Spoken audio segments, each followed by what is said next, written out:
آپ کی بات کو سن کر بڑے محظوظ ہوئے ہم لوگ. محظوظ, do you understand? We enjoyed. Okay, اب تھوڑا سا لاجیکلی اس کو ہم لوگ دیکھتے ہیں. دراصل ہم لوگوں نے کل گزارش کی تھی مفتی صاحب سے بھی, جاوید صاحب سے بھی, کہ ہندوستانی زبان عام فہم سب کو سمجھ میں آ جائے, اور جہاں کہیں آپ مشکل شبد استعمال کریں وہاں بتاتے بھی چلیں. Thank you. تو سب سے پہلے ہمارے رسپیکٹڈ جاوید صاحب نے حوالہ دیا کہ خدا فانی ہے.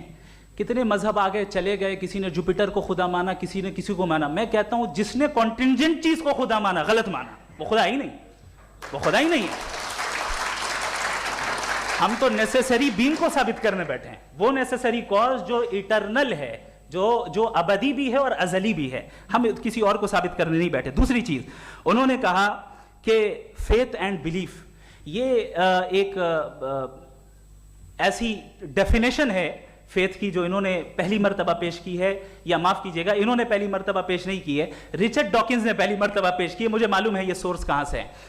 ایپسٹیمولوجیکلی فیتھ اور بلیف کا فرق آپ اس طرح نہیں کر سکتے سر.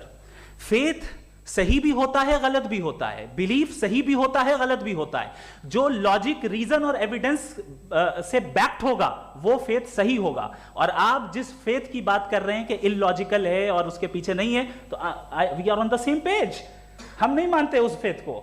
جو فیتھ ایسا ہو جس کے پیچھے کوئی لاجک نہ ہو, ایویڈنس نہ ہو, ہم نہیں مانتے. ہم تو اس فیتھ کے قائل ہیں جس کے پیچھے لاجک ہو اور ایویڈنس ہو. تو بلیف صحیح بھی ہوتا ہے, غلط بھی ہوتا ہے, فیتھ بھی صحیح ہوتا ہے اور غلط بھی ہوتا ہے. تو آج فیتھ اور بلیف کے ڈیفرنس پہ بات نہیں ہو رہی ہے. آج آپ چاہے فیتھ ایکسپٹ کر لیں یا بلیف ایکسپٹ کر لیں, آج یہ بات ہوگی کہ ٹروتھ کیا ہے, چاہے ٹرو بلیف صحیح ہے یا ٹرو فیتھ صحیح ہے, اور فالس فیتھ کیا ہے اور فالس بلیف کیا ہے, بات اس پہ ہو رہی. دوسری چیز انہوں نے پوچھا اسٹوپیڈیٹی پھر کیا ہے. اگر فیتھ ریلیجن اسٹوپیڈیٹی نہیں ہے تو اور کیا ہے, چونکہ فیتھ کا مطالبہ کرتے ہیں تو اسٹوپیڈیٹی کیا ہے. میں کہتا ہوں اسٹوپیڈیٹی ایتھزم ہے. اس کی وجہ یہ ہے کہ آپ ایک سڑک پہ جا رہے ہوں اور آپ کسی گارڈن میں جائیں اور دیکھیں وہاں لکھا ہے پھولوں کے ساتھ I love Javed Akhtar, and I really do, I love you سر.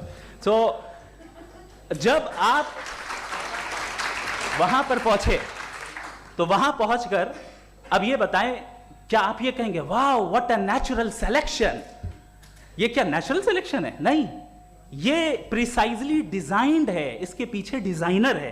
لہٰذا اگر کوئی ایک ایسی کامن سینس کی بات کو قبول نہیں کر رہا ہے کہ یونیورس جو اتنے پریسائزلی کام کر رہا ہے, ہم کہتے ہیں کہ خود بخود بن گئی, میں سمجھتا ہوں اس سے بڑی اسٹوپیڈیٹی اور کچھ نہیں ہے. یہ ریشنل چیز ہے.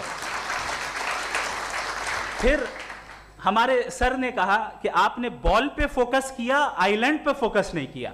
ارے آئی لینڈ کو کس نے بنایا یہی سمجھانے کے لیے تو بال کی مثال دے رہا ہوں.